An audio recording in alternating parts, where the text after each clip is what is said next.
FM 89.1, Radio Universidad. Tarde hermosa aquí en toda la zona de La Matanza, en la radio de la universidad. Estamos hasta las 19 y vamos a tener, Guille, el gran gusto de dialogar con uno de los referentes, economista sin duda, que tiene mucha claridad en los conceptos y que para nosotros es un gusto que nos atienda. Sergio Chousa. Sergio, ¿cómo va? Jorge Chamorro, Guille Toivero. ¿Cómo andás, Sergio? Hola, Jorge. Buenas tardes para vos y para todo tu equipo. Muchas gracias, muchas gracias. Bueno, pregunta de fondo, antes de ir a temas puntuales. Prometo no tenerte 25 minutos como alguna vez que casi te impido que vayas a trabajar a la universidad. Pero alguna pregunta de fondo quiero hacerte para ubicarme. ¿Qué postura tenés vos sobre el acuerdo con el fondo? ¿Era inevitable? ¿Es lo mejor? ¿Era lo posible? ¿O tenés la postura de Asiaín, por ejemplo, que dice que habría que haber roto? Mira, llegado a este momento en particular, me parece que ya la resolución era inminente. El timing no es una cuestión secundaria en una negociación tan compleja, donde se juega tanto en nuestro país. Yo creo que no es lo mismo.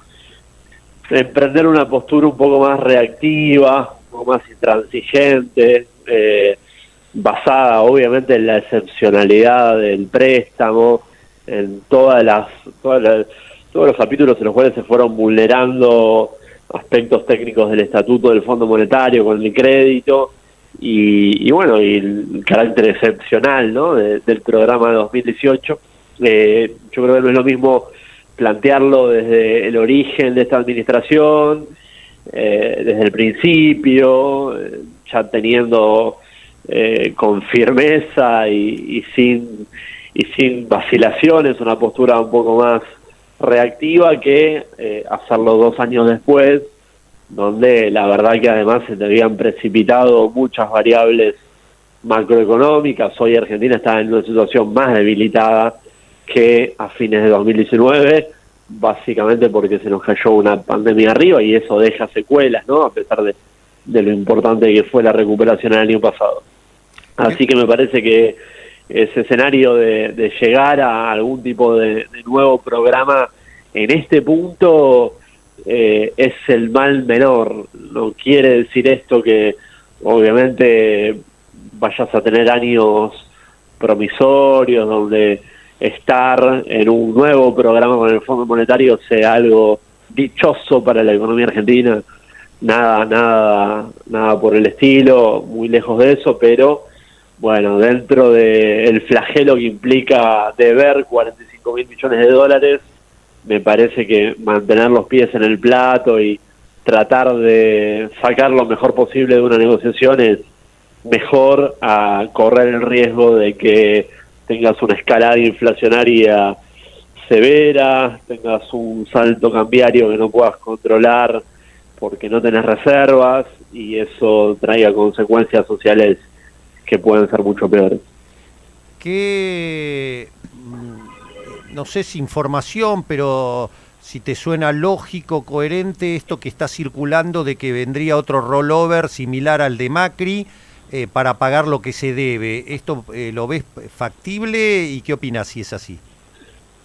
La forma de refinanciar una línea de crédito, recordemos, ¿no?, nosotros hoy tenemos un saldo negativo, ¿no?, como si fuera el saldo de la SUBE, ¿no?, o de una tarjeta de crédito. Hoy estamos abajo en 40.000, casi 40.000 millones de dólares.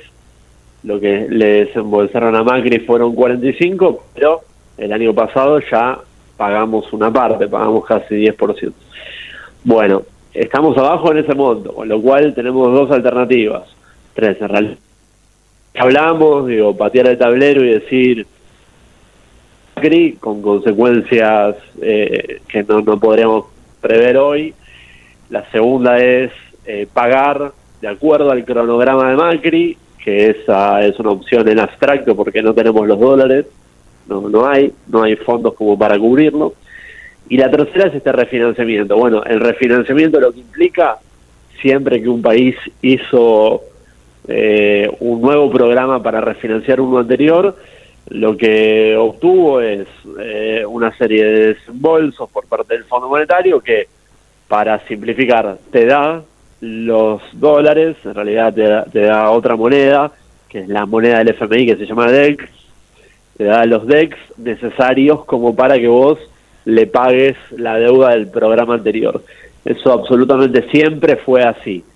Después podés discutir si el flujo de desembolsos, lo que intentó hacer la posición negociadora argentina, encabezada por el Ministerio de Economía, es que los desembolsos del nuevo programa en la etapa inicial excedan un poco a lo que tenemos que pagar del programa 2018, eso como producto de que los pagos del año pasado, estos casi 5.000 millones de dólares que ya devolvimos el año pasado, los devolvimos a sabiendas de que era básicamente una señal de buena voluntad, pero en realidad necesitamos esos dólares para que las reservas se muestren un poco más fortalecidas. Bueno, entonces al principio, en la parte inicial del nuevo programa, van a venir desembolsos un poco superiores a lo que tenemos que pagar, no mucho, no muy superiores, pero algo superiores. Y bueno, después, entonces a partir de eso transitaremos, ¿cuántos son? Son 4 años y medio hasta 2026, que es ahí sí la etapa en la cual sí ya tenemos que hacer pagos nosotros, porque seguimos 45.000 millones de dólares abajo, así que ahí hay que, desde ahí hasta 2034 va a haber que devolver la totalidad del capital adeudado. ¿Coincidís con el que dice que cada 3 meses vamos a tener la pistola en la cabeza con la tapa de Clarín y La Nación, el dólar blue 403, y cada 3 meses vamos a estar condicionados con todo lo que se exija, que los números no están, que faltó esto que no se cumplió? ¿Coincidís que ese panorama tortuoso de acá hasta en los 2 próximos años? Sí, a ver, el programa que ha negociado el Ministerio de Economía tiene revisiones trimestrales, pero no por la totalidad del nuevo programa, no hasta 2034, sino por una ventana de tiempo de 2 años y medio. Ese es el lapso en el cual Argentina tiene que rendir examen con estas revisiones trimestrales, que sí, coincido que va a ser tortuoso en términos de lo dramático que es para una economía tener que someterse a una evaluación tecnocrática, ¿no? Pero esto no es algo excepcional por cómo se dio la negociación, porque no supimos negarnos, si nos poníamos más firmes lo evitábamos. Esto es así en absolutamente todos los programas del Fondo Monetario para esta línea de crédito de 10 años. Claro. Son revisiones en las cuales vos acordás cuáles son las variables, bueno, sobre las cuales te vas a comprometer a un ordenamiento, y no es que te evalúan lo que ellos quieren, te evalúan lo que está pautado, que se evalúe. Claro. Lo que se ha acordado que el país se compromete a ir resolviendo. Lo que hoy en día el Fondo Monetario observa como más problemático es todo lo que tiene que ver con la política fiscal, con el déficit, ¿no? Sí, por ahí te bajaría un poco la espuma de que sea tan tremendista como que, digamos, eso habilite a una postura de la prensa opositora o de los políticos opositores de que está todo a punto de estallar, ¿no? En el momento en el cual vengan las revisiones. Sí, va a ser traumático, pero bueno, digo, Argentina tiene con qué cumplir el programa lo más posible. Y si no, bueno, eventualmente pedir algún tipo de perdón. Eso está también pautado, está preestablecido, de que, bueno, hay países que por determinado factor tienen se bifurcan de lo que se había pautado en el momento en el cual se suscribe el nuevo programa y te dan ese perdón. Bueno, obviamente es algo lamentable, pero es a lo cual nos expusieron, claro, tal cual, en 2018 cuando nos metieron en este crédito. Claro, sí, como, no sé, supongo que estará de acuerdo. El punto de fondo acá es que Mauricio nos metió el monstruo adentro, ¿no? Ese es el punto central. Claro. Yo creo que esto sí lo explica bien el ministro de Economía cuando dice, digamos, la gravedad de que se haya tomado el camino de ir al FMI. Bueno, a veces, viste, claro, se escucha algún argumento de, bueno, son los que te cobran la tasa más baja. Pero por favor. No hay que simplificar la discusión así. Estar en el FMI es perder autonomía, perder, si se quiere, también soberanía política, de que te sometes a sus lineamientos y al hecho de que es un organismo, bueno, que es un elemento más de dominación de la hegemonía en materia financiera, ¿no? La tienen los países centrales. Claro. Entonces todos los países que piden plata, que van a pedir el salvataje, bueno, se exponen a eso. Bien, la última y ya te liberamos, Sergio, agradeciéndote una vez más al profesor Sergio Chousa. Técnicamente, ¿en qué grado te preocupa o no esto que dentro de las pautas del acuerdo con el fondo ya estaba previsto, que es esto de empezar a tener tasas de interés reales positivas y que ya hoy subió el Banco Central, que puede ser una buena noticia para el tenedor de ahorros, para los plazos fijos, etcétera, y el tema dólar y todo eso, pero ¿en qué medida te preocupa entonces que esto tenga efectos después en la producción y en los créditos? Bueno, a ver, es una pregunta muy interesante y requiere una evaluación comprensiva, porque la respuesta no podría ser sí o no, o simplificarla. A ver, es cierto obviamente que la tasa de interés es uno de los factores que inciden sobre la producción, en general en todo el mundo, ¿no? Cuando los bancos centrales bajan la tasa de interés es porque quieren dar algún tipo de estímulo a la actividad productiva, a la economía, ¿no? Consideran que necesita algún envión. En cambio, cuando sube la tasa de interés, consideran que está un poco recalentada la economía o hay algún tipo de desajuste monetario o inflacionario, y de esa forma es como que le ponen paños fríos. Bueno, Argentina hay que analizarlo con algún prisma particular, porque analizar una tasa de interés en los niveles en los cuales se mueve la economía argentina no es tan lineal. Por ejemplo, con el aumento de hoy que vos recién mencionabas, la tasa de interés efectiva anual, que es la que se compara contra la inflación, va a estar en la zona de el 51% aproximadamente.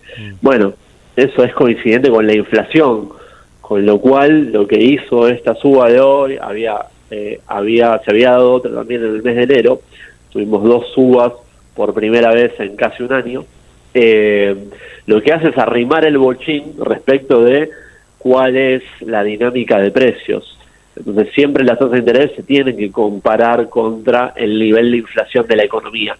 Venían corriendo de atrás y ahora, en parte seguramente por pedido del Fondo Monetario, pero también en parte porque, bueno, responde un poco a cierta normalización del uso de las herramientas macro. Entonces, eso, digamos, se coordina para que no esté tan desacoplada respecto de la inflación. ¿Cuánto va a pegar en la actividad productiva? Digamos, ¿cuánto puede ralentizar el ritmo de la recuperación? Y uno tiende a pensar a priori, esto es muy dinámico, pero a priori, que muy poco. ¿Por qué? Porque por otro lado, en la otra ventanilla, se mantienen vos tenés... Claro. Sí, tenés... Digamos, creo que el Banco Central inversión. por ahora mantiene el 30% crédito productivo, todo eso. Exacto, tenés muchas líneas de crédito que hoy en día son subsidiadas para fomentar la inversión productiva y la adquisición de capital de trabajo por parte de las empresas. Y la verdad que ahí tenemos que poner en valor que volvió a haber política industrial, que es lo que habíamos perdido en 2015 hasta 2019, donde todo esto no existía, digamos, no había un presupuesto público destinado a que las empresas pudieran financiarse a una tasa un poco más barata que la del mercado para justamente que la rueda de la economía no se frene. Entonces yo diría que con esa segmentación de que buena parte del sector productivo tiene acceso a este financiamiento un poco más flexible, el impacto que puedes tener sobre la economía en términos consolidados va a ser muy menor. Dicho sea de paso, la verdad es que también esto rompe algunas maniobras financieras, ¿no? Porque cierro con esto, si tenés muy desacoplada la tasa de interés mucho más baja que la inflación y bueno, también le estás dando una palanca barata a los que timbean, ¿no? Digamos, a los que tienen algún tipo de arbitraje financiero, como decimos en la jerga. Claro, tal cual. Sergio, ha sido un placer como siempre, te agradecemos mucho, acá está todos los alumnos, todos escuchándote, así que muchas gracias por haber atendido la radio de la universidad, ¿eh? No, gracias a vos y a disposición como siempre. Gracias, Sergio. Sergio Chousa, economista, profesor de economía, referente, interesantísimo.